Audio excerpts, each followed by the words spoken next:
All right, Chief. So the first question for the interview would be, how long does it take to get a promotion when starting an entry-level position for security? For security, Mm-hmm. that's dependent on the organization. So not every spot even has a promotion system or a rank system. So it'd be dependent on the policies. I'd say a good would probably be about 6 months for your first promotion. Okay.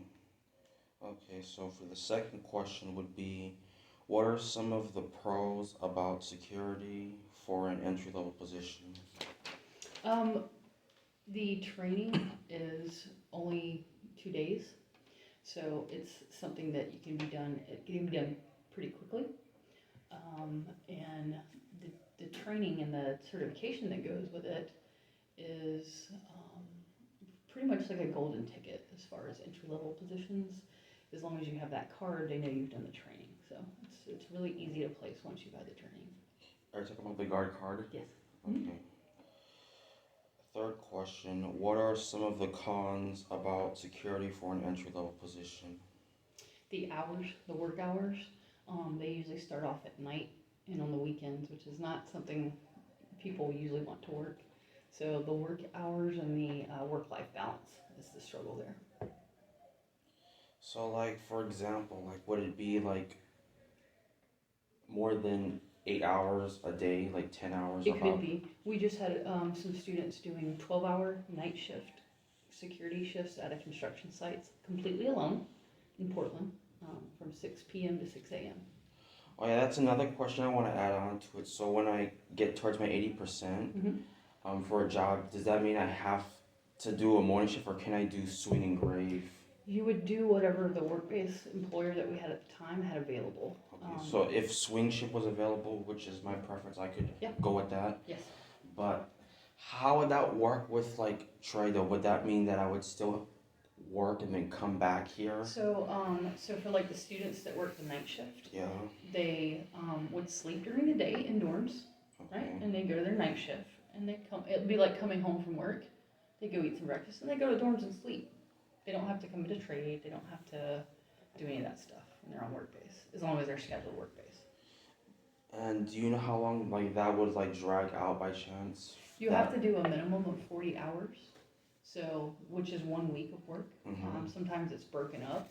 Sometimes but you could do up to 300 hours.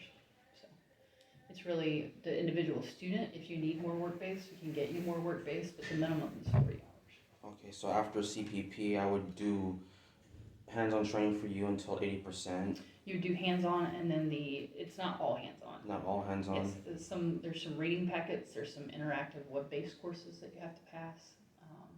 So at that point, once you get your DPSST license, which is another separate 14-hour class that we do here on center with me, and I will give you your security guard license for the state of Oregon. Would that be like a written test or on the computer type of thing? It's a written test. And if you fail, what do you think would happen if you were to fail? Well, the first time you fail, I can ask you the questions in a different format, like rephrase the wording of the question. If you understand the idea, the right answer, and if it's just a phrasing problem, then I mark it correct. If I can't get you to come up with the right idea of the question, I can re-give you the test up to 3 times on that day. If you still fail it, I just put you back through the class with the next class. Okay. Has that ever happened though? Like No, someone got not held here. on? Not since I've been here. Is it like really clear and straightforward, like learning it? It's and we do most of the time. Once you've made it through the coursework and you're paying attention to the stuff we're doing as a group, you're going to pass that test, no problem. If you're not paying attention, you might struggle. We've implemented some study groups to get you to a spot, like once you get to about 50%, you'll start going to the DPSST study groups. And then that helps you know what to study for and how to prepare for the class. So it shouldn't be like taking a college exam as far as difficulty goes, okay? No, but barring an instructor here, they would send you out somewhere. And then then there's no control over it. That instructor might not do it the same way I do it. The state gives us our parameters, and we have to operate within those. Each instructor does it differently. So the instructor that I might get might be a little bit... If it's not me, I'm not going anywhere. So as long as you're coming here, yes, then that will be the way that it's done. Okay. So for question number 4, when being a manager for security, how stressful can the job be? It's pretty stressful. Security work is a 24-hour, 7-day-a-week operation.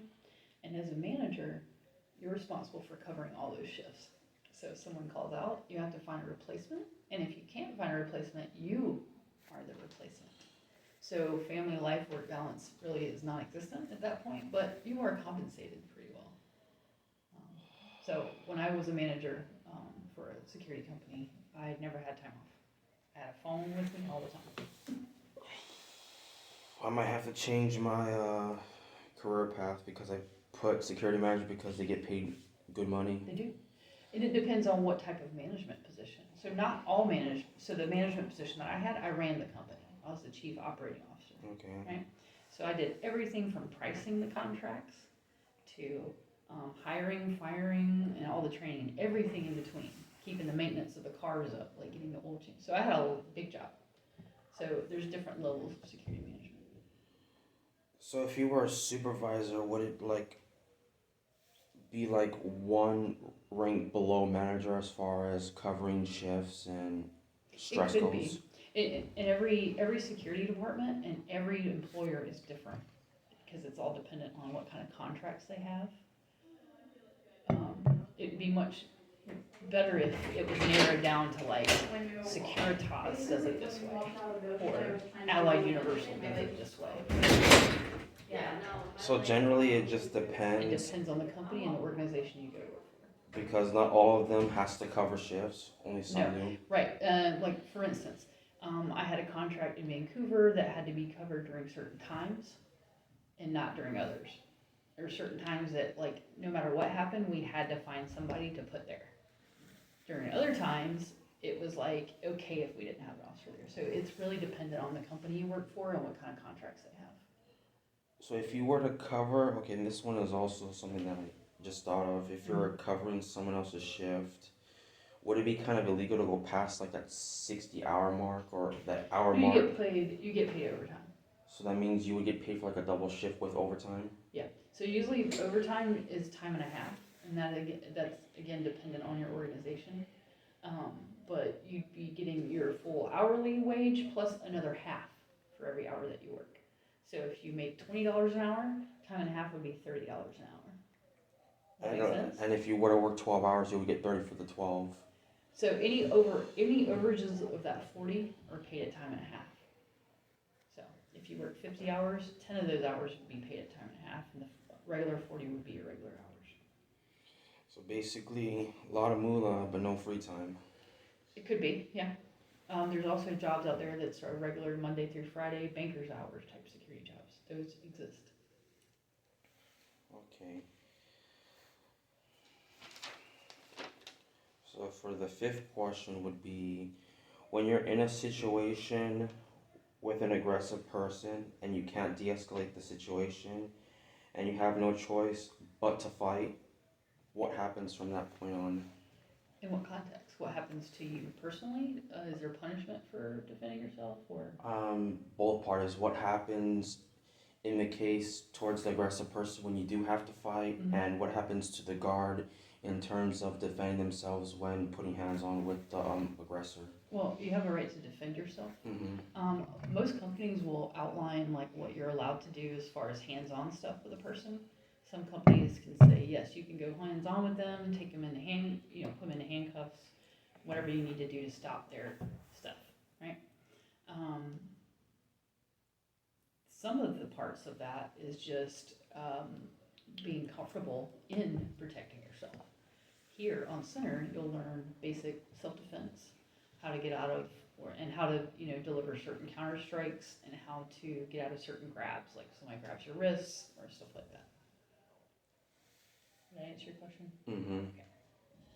There's 2 questions that I didn't write down, but would it be alright if Absolutely. Okay, so do you want me to do it separately or combine them into one question? Let's do it separately. That might be easier to manage. Okay, so the next question would be,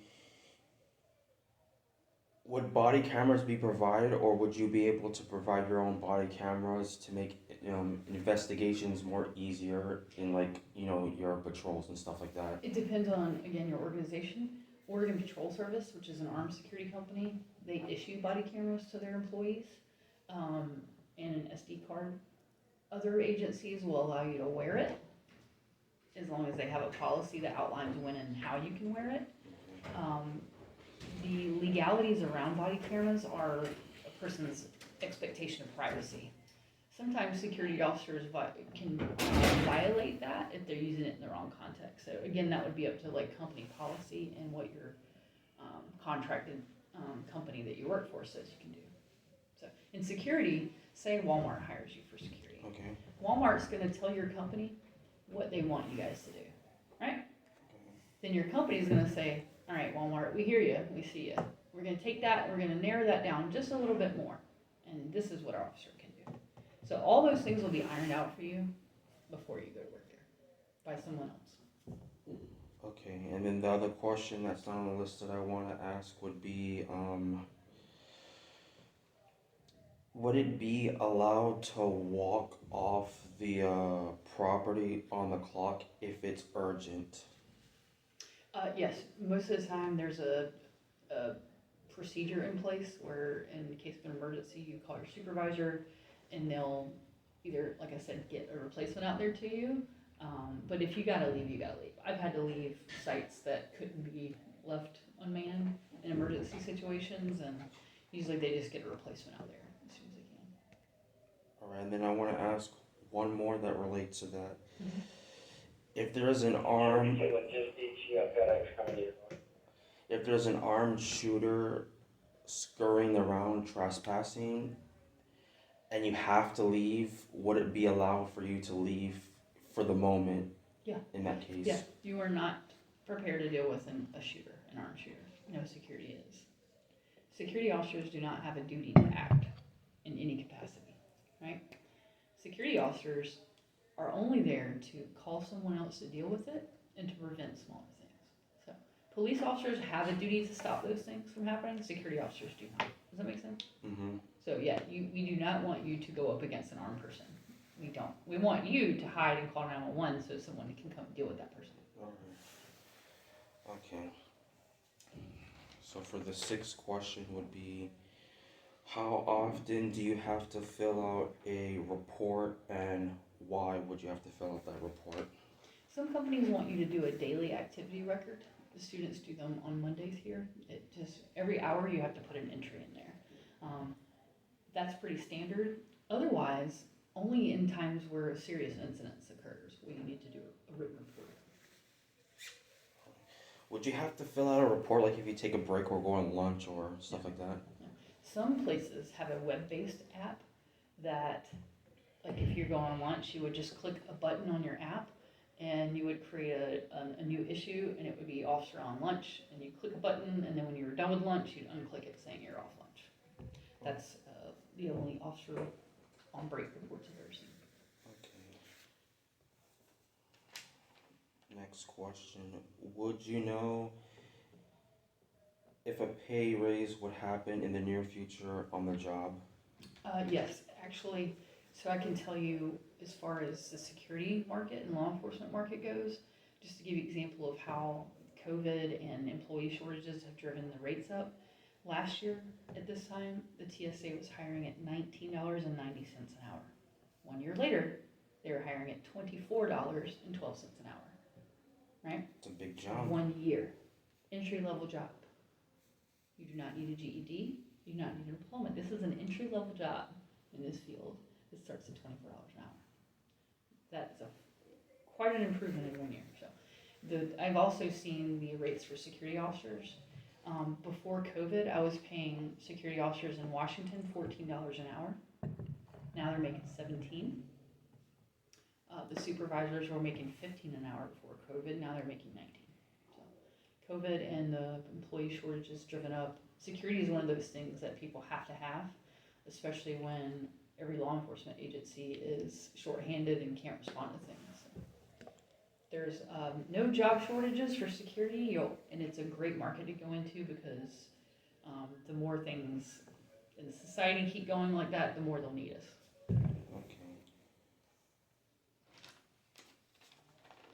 Next question. Do you know the average pay rate for an entry level position for security? Right now, the bottom rate that I've seen is 16. That's what our students are being paid in Workbase.